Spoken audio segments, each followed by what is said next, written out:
A todos, gracias. Me quedo en la charla con el propio Giordano, que está aquí con nosotros. Mañana tenemos un capítulo enorme, periodísticamente hablando, pero esta noche quería cerrarla con usted, Giordano. Primero, gracias por la deferencia. Gracias por la invitación. Segundo, porque quiero que explique de qué estamos hablando cuando hablamos de esta causa judicial. Que usted finalmente es el que destapa. Sí, ya lo expliqué en su momento, ¿no? Nosotros en realidad tomamos una decisión de gestión que era en los múltiples temas que se nos abrieron en la administración de ANSES, de distintos tipos de gastos. Apareció del seguro. Como todas las cifras de ANSES, una cifra grande que mensualmente pagaba ANSES. Y con la evaluación que hicimos mi equipo en relación a las alternativas, apareció como alternativa la posibilidad del autoseguro, que era lo que siempre había hecho ANSES hasta hacía poco tiempo. ¿Hasta que el 2020? Sí, exactamente. Okay. O sea, decisión de Alberto Fernández fue cambiar eso. Básicamente sí, fue un decreto que impuso no solo contratar un seguro cuando antes había un autoseguro, sino hacerlo con Nación Seguros. ¿Qué es un autoseguro y qué es lo que hace Nación Segura? ¿Qué agregaron? ¿Pasos intermedios, broker? El autoseguro se le hace esto aseguraba las cuotas que daba ANSES a los jubilados. Correcto. Ante la eventualidad que un jubilado muera y Correcto. el crédito se pierda. Eso de manera muy simple se podía resolver, siempre lo había hecho así, y era lo que a mí me parecía lo más eficiente, es hacer un pequeño descuento a cada cuota y con ese pequeño descuento cubrir las pérdidas que generaban los jubilados que fallecían. Ese criterio se cambia y se dice, no, mejor se hace un descuento a los jubilados, se lo pasa a Nación Seguro y Nación Seguro cubra las pérdidas. Cuando hicimos la comparación, cuánto costaba uno y cuánto costaba otro, apareció una brecha grande, del orden del 40%. En su momento no tuvimos tiempo para... ¿Usted cree que fue mala praxis o usted cree que fue corrupción? No teníamos elementos de juicio porque no analizamos cuáles eran los motivos. Pasado el tiempo, desde aquella vez que usted lo explicó a hoy, que se conocen estos datos, que la justicia investiga, que avanza. Yo esperaría el análisis de la justicia y me parece muy bueno que la justicia siga avanzando para dilucidar eso. Es decir, a priori parece que una comisión de esos niveles no se justifica por este tipo de seguro, pero está bueno, digamos, confirmar la investigación para chequearlo. Todo conducía a que no era una buena decisión de ANSES cuando había una alternativa mucho más económica que era el autoseguro, pero después si esto era ineficiencia, mala praxis o corrupción o ambas, es algo que lo va a definir el juez. ¿Cómo califica los primeros 110 días de Milei presidente? Yo creo que tiene puntos muy positivos y también buena parte, digamos, de dificultades. A un país que había llegado a un momento crítico, ¿no? Bisagra, ¿no? Que no es solo los errores del último gobierno ni del último ministro, sino llevamos décadas de errores. Recién mencionaban el libro que escribimos con Carlos Segiaro y Jorge Colina, Una vacuna contra la decadencia. Bueno, ahí contamos, en realidad es fácil echar la culpa a uno. En la Argentina tenemos culpas desde décadas de distintos gobiernos, de distinta ideología que siguieron malas políticas y que medio se tomaron como naturales cometer errores muy groseros que en otras partes del mundo no se hacen, incluso en países vecinos. Este gobierno creo que tenía una enorme virtud de cuestionar eso, cuestionarlo con virulencia, convencer a la gente que hay que cambiar esas estrategias e incluso convencer a la gente que hay que hacer un gran esfuerzo para cambiar. El esfuerzo es tremendo, como vos lo mostrabas, ¿no? en los gráficos, cómo se ha deteriorado la situación social, la recesión y demás. Creo que ha habido aciertos y también muchos desaciertos en cuanto a, sobre todo, fallas en la instrumentación. Es decir, como que hay buenas ideas, buenos planteos, pero también usted entiende que falta un poco de muñeca de gestión política. Gestión operativa y política. Las dos cosas. Las dos cosas. En ANSES particularmente falta gestión operativa a propósito de haber tenido que desdoblar el anuncio que después se hizo del aumento del bono, etcétera, que se empieza a pagar a partir del miércoles de la semana que viene. En realidad es una falla de gestión estructural de ANSES esa, no se la atribuye a este gobierno. ANSES es una estructura tremendamente pesada. Sorprende lo obsoleto que es la estructura que se encontró con cosas peores de las que imaginó. Totalmente. Yo comparado, digamos, con mi experiencia de Córdoba, uno llegaba acá y decía, bueno, estamos un par de décadas atrasados en términos de gestión. Pero sí, yo creo que este gobierno, por ejemplo, lo que ustedes mencionaban de la prepaga, esto de, bueno, primero parecía que eran la salvadora en el DNU, iban a ser las que competían con la obra social. Correcto. Y después, bueno, nos dimos cuenta que no era tan así, que había que necesitar regular. Bueno, esos vaivenes, esa falta de definición en gestión y lo más visible, lo que vos planteás, esa falta de pericia política para llevar a la práctica las ideas, creo que es el punto más negativo. ¿Habló con Milei después de que lo eyectaron? No, yo incluso no había hablado antes. Perdón, ¿usted nunca se reunió con Milei? No, yo había... ¿Nunca estuvo mano a mano con él?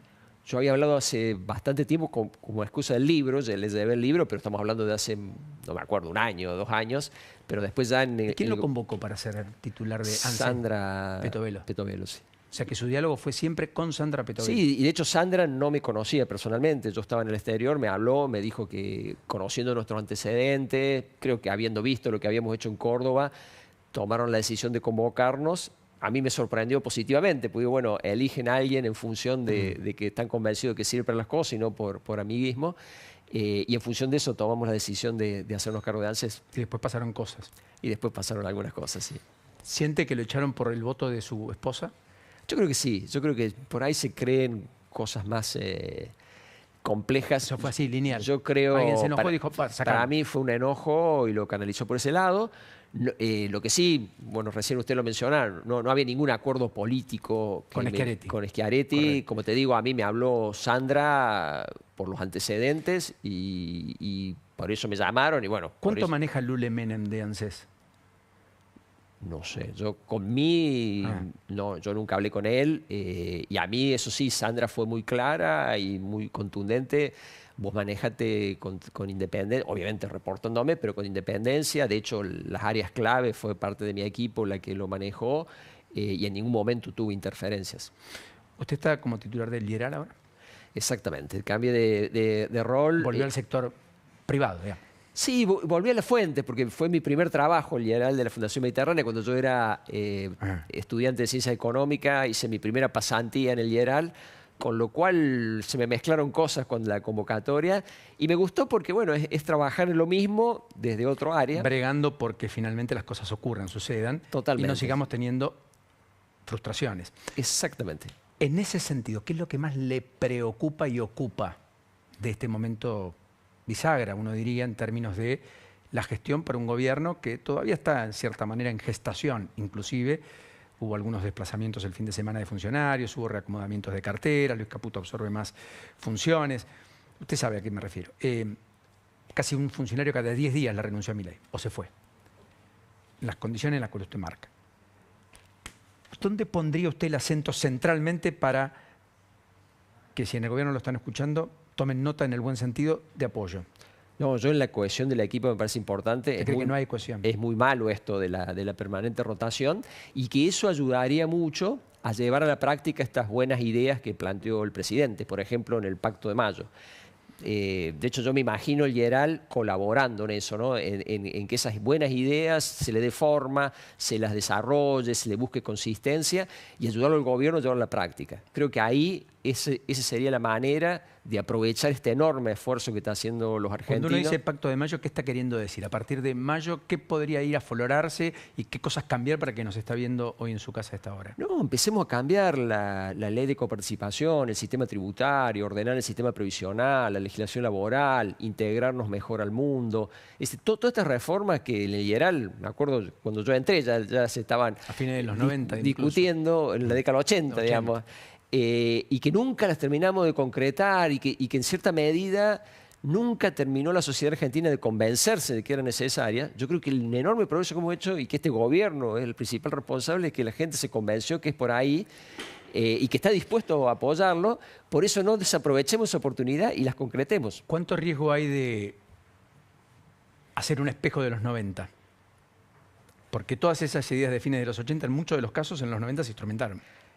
Siento que hay mayor apoyo hoy. Siento que hay... más convicción. Más convicción. No solo el gobierno, sino la sociedad, de una parte muy importante de la oposición que dispuesta a colaborar.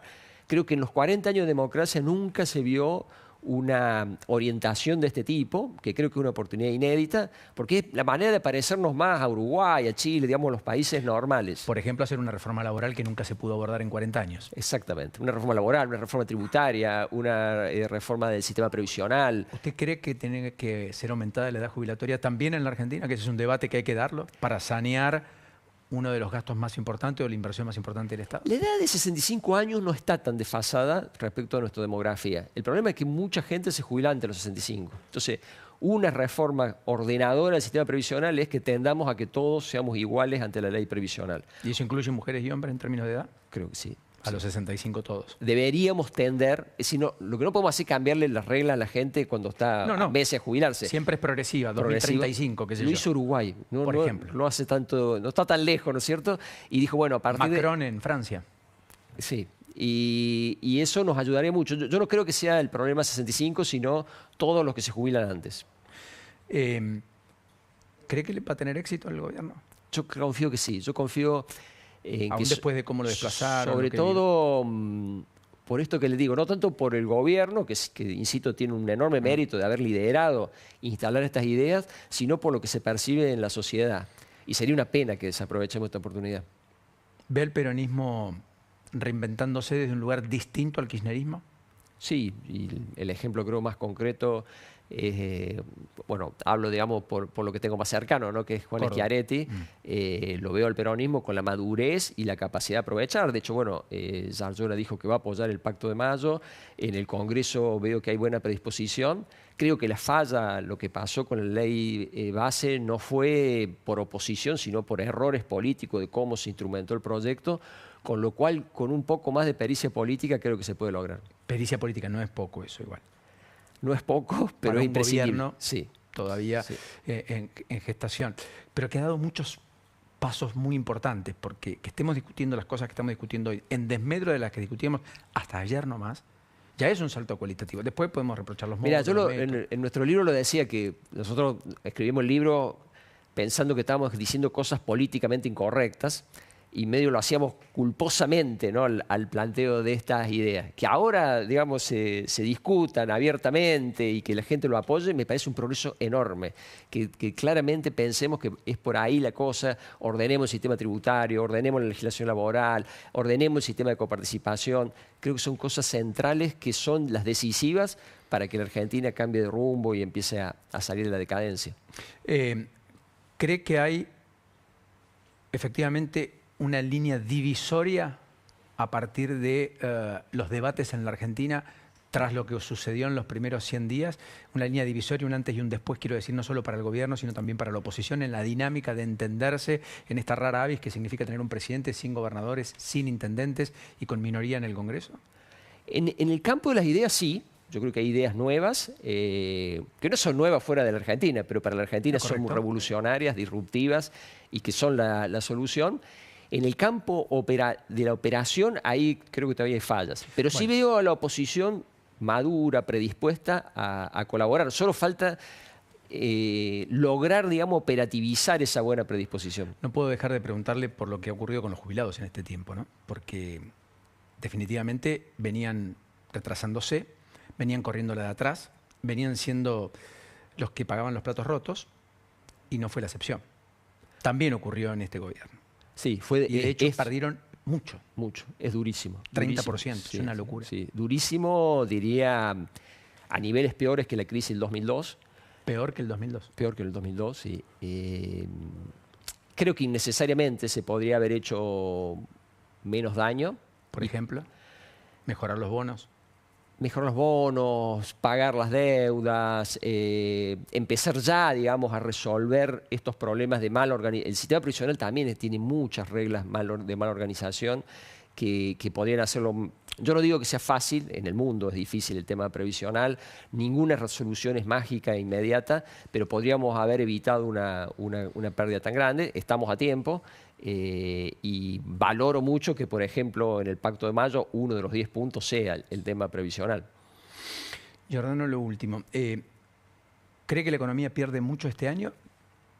¿O cree que hay un rebote en B y que, por consecuencia, la caída no va a superar el 2-3%? Para mí el rebote depende, estoy un poco contrario al resto de mis colegas, de cuán rápido y convincentes sean estas reformas estructurales.